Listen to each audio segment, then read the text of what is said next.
ऐसे जब 20 साल पहले मैं खड़ा हुआ था ऐसे किसी ऑफिस में जाके, तो मुझसे पूछा गया था कि क्या है। किसी डायरेक्टर के असिस्टेंट ने पूछा था क्या है।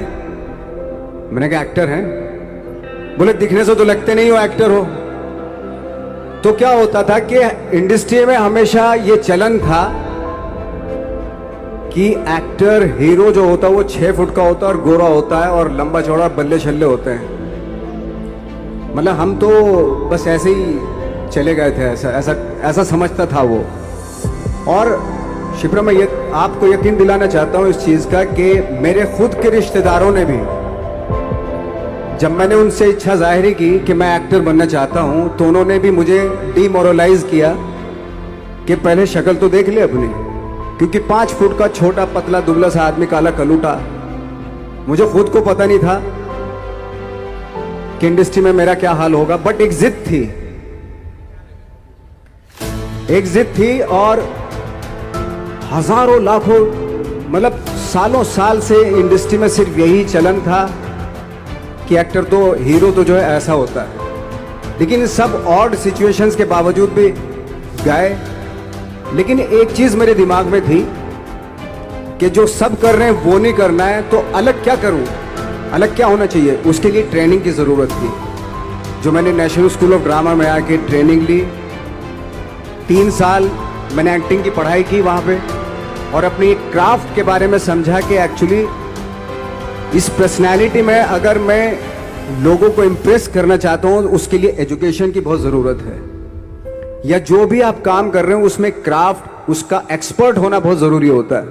ऐसे ही हवा में नहीं कि जैसे पहले होता था, अरे यार तो बहुत खूबसूरत दिखता, फिल्मों में जाके काम करना शुरू कर दे, ऐसा नहीं। किसी चीज़ को बारीकी से जानना, उसके लिए ट्रेनिंग की, एक्सपर्ट्स की, एक्सपीरियंस की ज़रूरत होती है। तो मैंने ट्रेनिंग ली नेशनल स्कूल ऑफ ड्रामा से, और 2000 में मैं पहुंच गया मुंबई। मुंबई पहुंचने के बाद जब हम किसी ऑफिस में जाते थे, आई थिंक उससे पहले चलन नहीं था बिल्कुल भी। हम लोग गए, जैसे मैंने बताया कि ऑफिस में खड़े हो के, भाई हम एक्टर हैं, काम दोगे क्या। तो बोले पहले हुलिया तो देख अपना तू।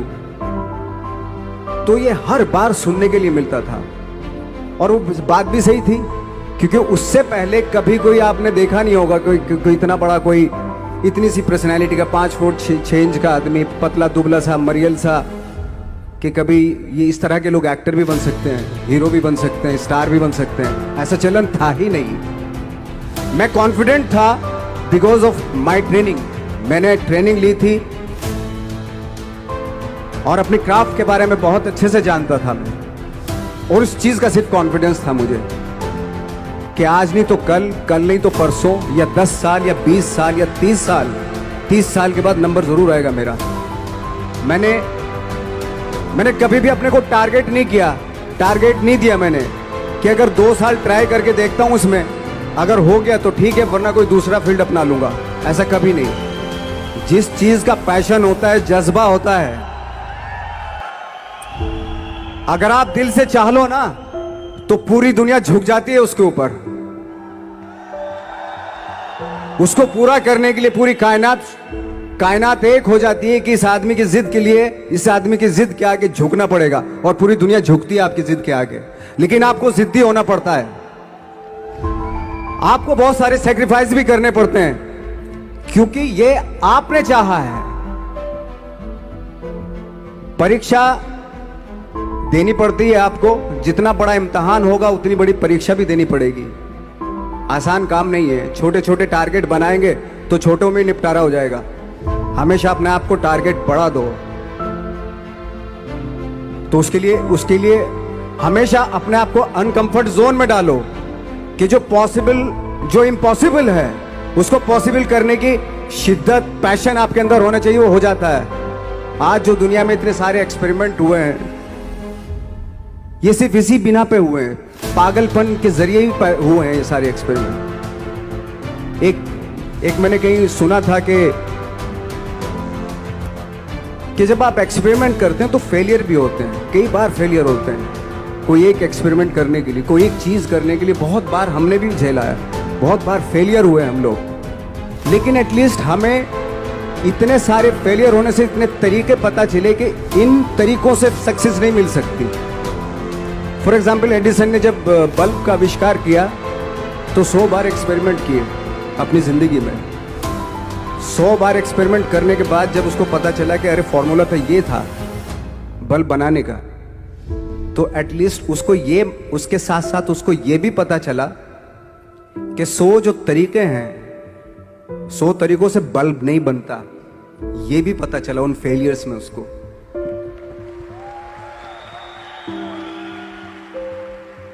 जब हम लोग मुंबई आए तो हमें मालूम था हमारे पास पर्सनैलिटी नहीं है, हमारे पास बैक नहीं है, या हमारे फादर दादा परदादा तो फिल्म इंडस्ट्री में है नहीं, हम ही हैं, तो हमें क्या करना चाहिए।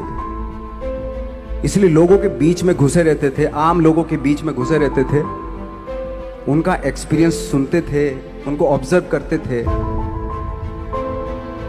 तो आई थिंक मेरे पास 15 साल तक, 10-12 साल तक कोई काम नहीं था। जैसे आपने बताया कि बहुत ही 10-10 सेकंड के रोल करके घर में आके बैठ जाता, पूरे साल खाली बैठे रहते थे हम लोग। लेकिन एक चीज थी कि लोगों के बीच में रहते थे। लोगों के बीच में रहने से ये एहसास हुआ हमें कि तरह तरह के लोग हैं, लेकिन हमारी इंडस्ट्री में सिर्फ एक ही तरह की एक्टिंग होती है। हजारों करोड़ों लोग हैं इस दुनिया में, लेकिन एक्टिंग सिर्फ एक ही तरीके से होती है हमारे यहाँ।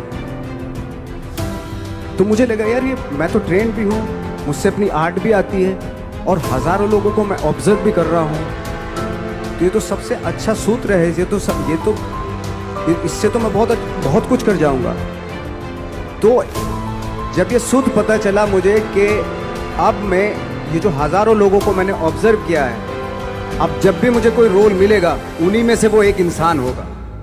उसी में वो ठाकरे, बाला साहब ठाकरे होंगे, उसी में मंटो होगा, उसी में गणेश गायतोंडे होगा, उसी में फैजल खान होगा, उसी में माजूमदार साहब होंगे। तो इस तरह के, ये कब हुआ? जब हमने लोगों को ऑब्जर्व करना शुरू किया, लोगों के बीच में रहे।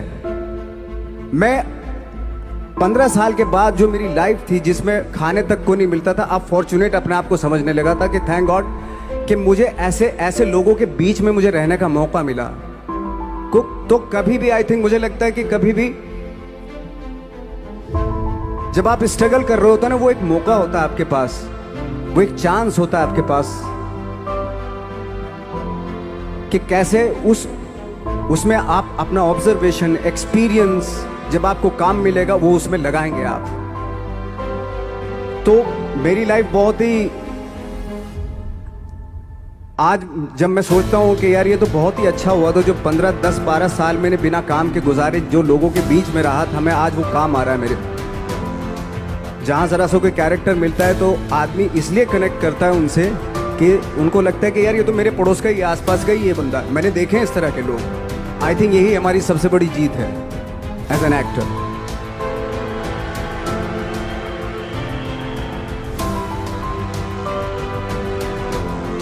ऑफ कोर्स स्ट्रगल में बहुत सारी चीज़ें सेक्रीफाइस करनी पड़ती हैं, क्योंकि खुजली आपको हुई है, आप ही को मिटानी पड़ेगी।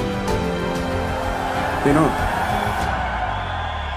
आप जो आप हैं वो आपने बनना चाहा था, और अगर डिसअपॉइंटमेंट आ रहे हैं तो आप तो कंप्लेन भी नहीं कर सकते, क्योंकि आप ही ने चाहा था ये बनना।